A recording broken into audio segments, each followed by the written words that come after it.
প্রতিমা এবং ভাগ্য নির্ধারক লটারি এসব শয়তানের অপবিত্র কাজ ছাড়া কিছুই নয়। অতএব এগুলো থেকে বেঁচে থাকো যাতে তোমরা কল্যাণ প্রাপ্ত হও।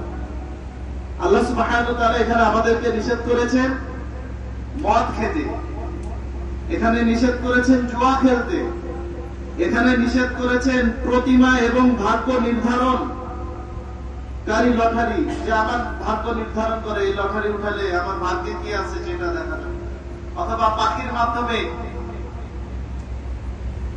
ভাগ্য নির্ধারণ করে, অথবা কবিরাজের কাছে গিয়ে হাত নির্ধারণ করে। এগুলো সম্পূর্ণ শিরকি কাজ, এগুলো আল্লাহ সুবহানাহু ওয়া তাআলা আমাদের জন্য হারাম করেছেন।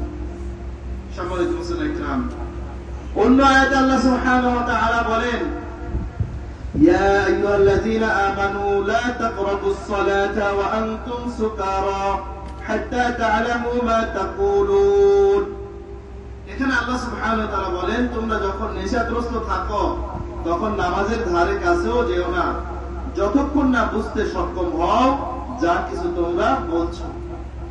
এই আয়াত দ্বারা অনেকে হয়তো এটা বলবে যে আল্লাহ তো নামাজের সময় বলছে যে নেশা করতে না, অন্য সময় তো করার অনুমতি তাহলে আছে।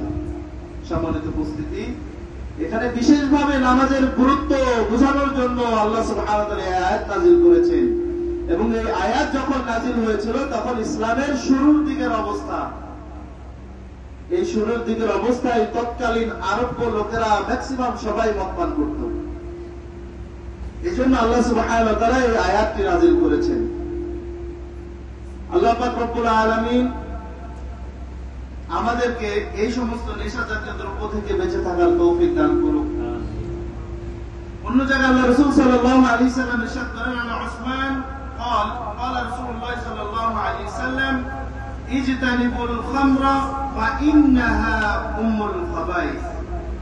হযরত ওমর রাদিয়াল্লাহু তাআলা আনহু থেকে একটি হাদিস বর্ণিত হয়েছে যে আল্লাহ রাসূল সাল্লাল্লাহু আলাইহি ওয়াসাল্লাম বলেছেন, তোমরা নেশাদার দ্রব্যের থেকে বেঁচে থাকো, কেননা নেশাদার দ্রব্য হচ্ছে অশ্লীল কর্মের মূল। যে ব্যক্তি নেশাদার দ্রব্য থেকে বেঁচে থাকে না তারা আল্লাহ এবং তার রাসূলের নাফরমানি করে, এবং আল্লাহ ও তার রাসূলের নাফরমানি করার কারণে সে শাস্তির হকদার হয়। আল্লাহ তাআলা বলেন, যারা আল্লাহ এবং তার রাসূলের নাফরমানি করে এবং তার সীমা লঙ্ঘন করে, আল্লাহ তাকে এমন আগুনে প্রবেশ করাবেন যেখানে সে চিরকাল থাকবে, তার জন্য রয়েছে অপমানজনক শাস্তি। প্রিয় মুসল্লি একরাম, তাহলে যারা আল্লাহ নাফরমানি করবে এবং আল্লাহ রাসূলের সুন্নাহ অনুযায়ী জীবন গড়বে না, ইসলামী শরীয়তি হুকুম আহকাম মেনে চলবে না, ওই সমস্ত ব্যক্তিদের জন্য রয়েছে অপমানজনক শাস্তি। এই জন্য আমাদের সকলকে এই ধরনের অপমানজনক শাস্তি থেকে বেঁচে থাকার জন্য আল্লাহ সুবহানাহু ওয়া তাআলা যে হুকুম করেছেন এই হুকুমগুলো আমাদের মেনে চলতে হবে। প্রিয় মুসলিম একরাম, মদ কেউ যদি পান করে এটার কুফল কি? কেউ যদি মদ পান করে, যে কোনো প্রকার মাদক দ্রব্য যা নেশা সৃষ্টি করে, সুস্থ মস্তিষ্ক বিকৃতি ঘটায় এবং জ্ঞান ও স্মৃতিশক্তি লোপ করে দেয়, তা হারাম বা নিষিদ্ধ। চাই তা প্রাকৃতিক হোক, যেমন মদ, তাড়ি, আফিম, গাঁজা, চরস, হাশিশ, মারিজুয়ান ইত্যাদি, অথবা রাসায়নিক হোক, যেমন হেরোইন, মরফিউন, কোকেন, প্যাচেডিন ইত্যাদি। মাদক মানুষের শরীরে বিভিন্ন ক্ষতিকর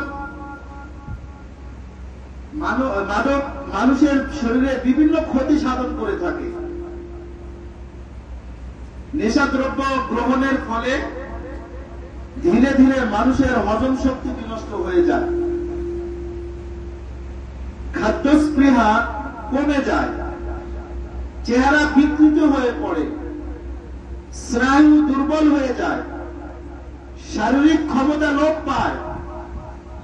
আবার এমন অনেক মাদক দ্রব্য আছে যা সম্পূর্ণরূপে কিডনি বিনষ্ট করে ফেলে।